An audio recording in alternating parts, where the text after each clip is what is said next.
All right, let's dive right in. We're going to talk about a massive, and I mean massive, shift in the world of cybersecurity. You see, the game has completely changed, and frankly, the old playbooks aren't just out of date, they're actually putting you at risk. Let's unpack why. You know this quote right here? It absolutely nails it. We're not talking about some kid in a basement looking for bragging rights anymore. Not at all. We're up against incredibly sophisticated, well-funded groups who have very clear goals, whether it's money or straight-up espionage. And that's the bottom line. The threat isn't a lone wolf anymore. It's more like a professional, organized crime ring. They're driven by profit, they're patient, and they have a laser-focused strategy to get what they're after. So let's get a clearer picture of this new enemy. Who exactly are we up against in this brand new landscape? It really is a tale of two different attackers. I mean, you know the classic image, right? The lone whiz kid pounding away on a keyboard, fueled by pizza and a need to prove how smart they are. But the new cybercriminal? Oh, that is a whole different ballgame. Think of a professional business. They've got funding, they have teams, they have specific targets. They aren't just looking for an open door. They are building a key to get your specific data. And they've got all the time and money in the world to do it. Okay, so now that we know who we're dealing with, let's get into how they actually pull this off. Because it's not just the attacker that's new, it's their entire method of operation. These aren't just quick smash and grab jobs, they are long, carefully planned campaigns.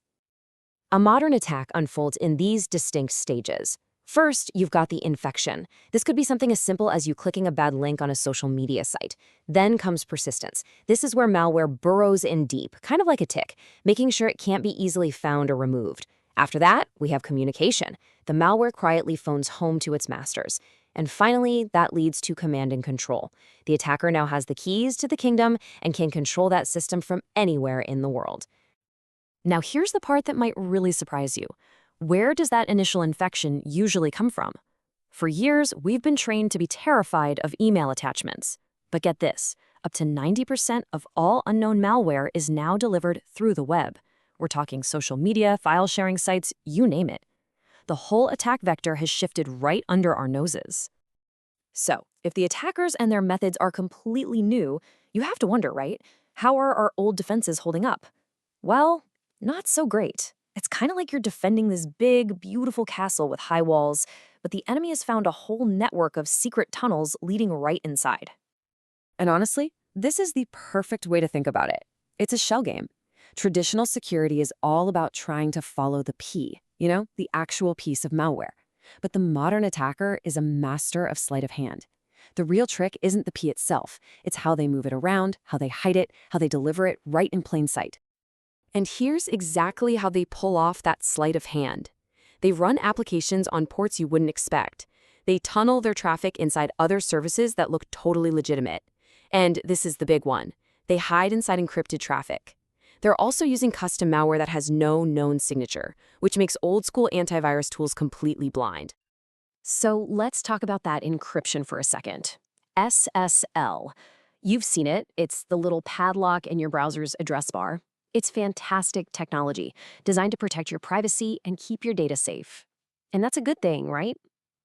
Well, mostly.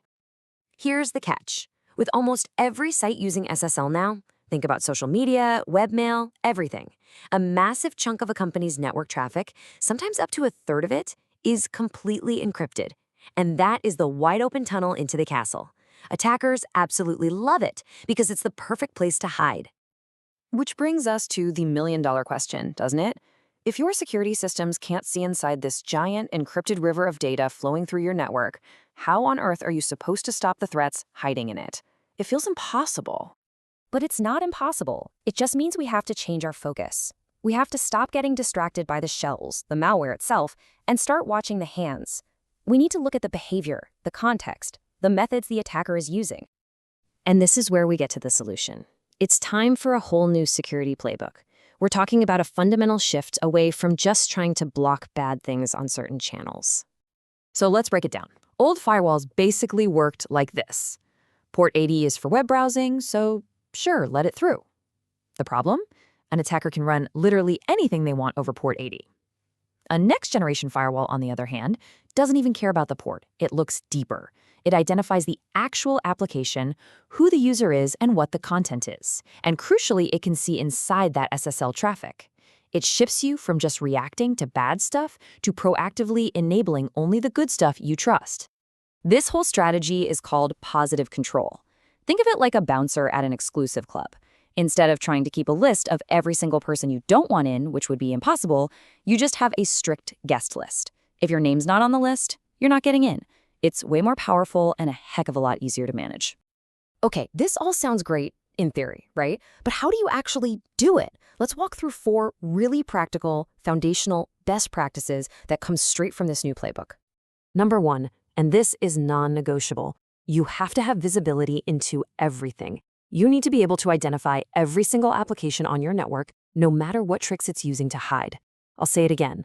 If you can't see it, you can't control it. Period. Second, you have to shrink your attack surface. Be ruthless about it. Every application running is a potential door for an attacker. So by blocking whole categories of high-risk apps that have no real business purpose, I'm talking peer-to-peer file sharing, anonymizers, stuff like that, you're basically just slamming a bunch of those doors shut for good. Third, you've got to face that encryption problem head-on. Remember that impossible question from before about stopping threats you can't see? Well, this is the answer. You need the technology and a clear policy to selectively decrypt and inspect risky traffic. You can leave sensitive stuff like banking traffic alone, but you absolutely have to have the ability to peek inside the traffic coming from places known to be breeding grounds for malware. And finally, what about the brand new threats, the ones nobody has ever seen before, so-called 0 days? For those, you need a sandbox. Think of it like a digital detonation chamber. You take a suspicious file, you open it up in this safe, isolated environment, and you just watch what it does. Does it try to mess with system files? Call out to some weird server?